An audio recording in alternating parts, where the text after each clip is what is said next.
Also, just to clarify here, we'll be using a combined version of Superman from Post-Crisis, New 52, and Rebirth. We'll be the manga version of Goku, and it's going to start off already in a Super Saiyan 3 form, since that is the form that most people consider to be the one most directly comparable to Superman. Right, now let's get started. And first thing we need to take a look at is physicality. Obviously a massive part of this fight, and kind of the crux of the video.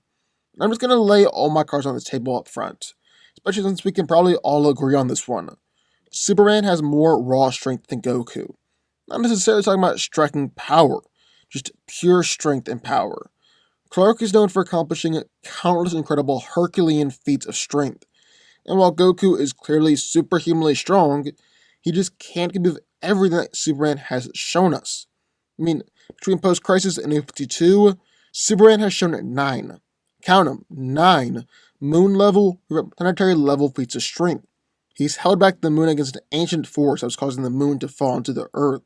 He's pulled the Earth alongside Green Lantern, pulled the Earth alongside Wonder Woman and Martian Manhunter, pulled the Moon alongside Wonder Woman and Green Lantern.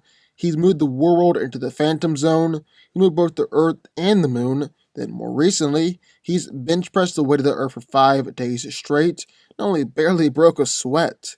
Along with Martian Manhunter, prevented Brainiac's ship from crashing to the Earth, and the ship absolutely dwarfed the Earth.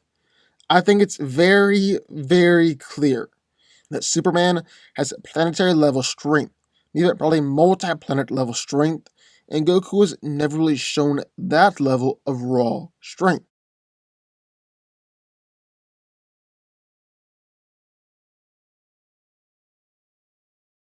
Punch. So then what about durability? This is going to be another advantage for Superman in this fight, because in that Goku's durability isn't necessarily the greatest. And while Goku does tend to dodge and evade any powerful attacks coming at him, Superman tends to take them head on, and actually come on the other side of almost no damage.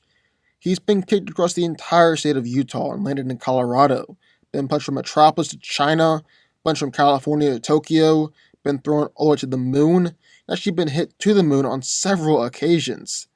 He's ordered an Pyrrhic probe detonation, whereas Wonder Woman was knocked out by a similar blast. He's taken several blasts from Breach, who's able to one-shot Martian Manhunter, and he's taken planetary destruction multiple times. While weakened in the pocket universe without a yellow sun, Superman was slammed into the planet with enough force that the shockwave went out and dwarfed the planet in comparison. He had his mind swapped with Bizarro, and so Clark ended up punching his own body through the earth, yet came on the other side just fine. Also been with the Claw of Horus, which draws by the magnetic field of the Earth, and is essentially like getting hit with the planet itself. He's even taken punches on Superboy Prime, flown through a field filled with kryptonite debris, flown right through Red Sun, and kept on fighting against Prime. Also started the collision between Apocalypse and Genesis, and the subsequent explosion.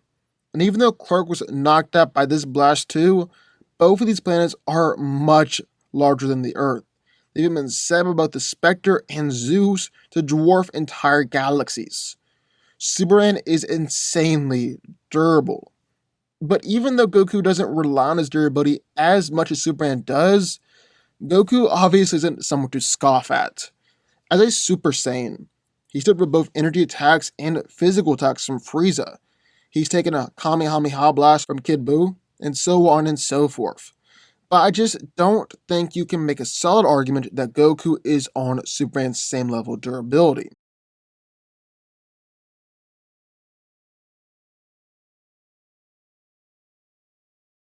If we're being honest, Superman doesn't have the best track record against people with greater combat speed, especially highly trained and experienced fighters. I mean, I think we can all agree that Wonder Woman isn't as fast as Superman. Yet both Wonder Woman and Batman seem to think that she is faster than Clark in a fight, all because of her skill and her combat speed. Same situation here, where Goku has greater skill and fighting experience. He's also just got more raw speed than Diana as well. Goku and Piccolo moved so fast that they literally became invisible. Goku's able to have a full fight with Vegeta inside the span of one heartbeat. Then there is Goku's fighting with Frieza. Frieza has light speed attacks, namely his Death Beam. This attack was so fast that none of the Z fighters could see it, and all that Piccolo could see was a flash of light.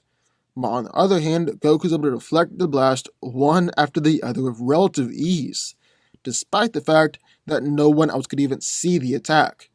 Then as a Super Saiyan, Goku's able to dodge those same light blasts, while this time Frieza was using a whole lot more of his power, meaning his attack would be faster, because in Dragon Ball, the stronger you are, the faster you are.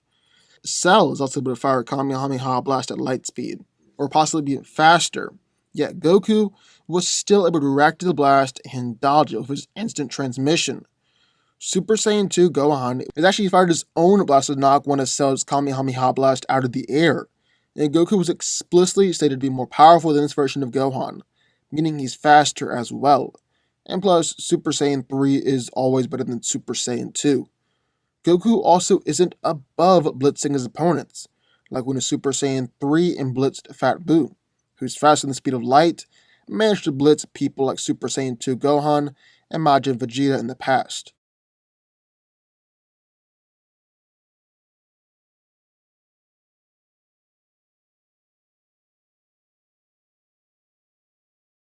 I still don't think it's the smartest thing for Goku to unleash a planet-destroying Kamehameha blast, just because it'll drain him so quickly.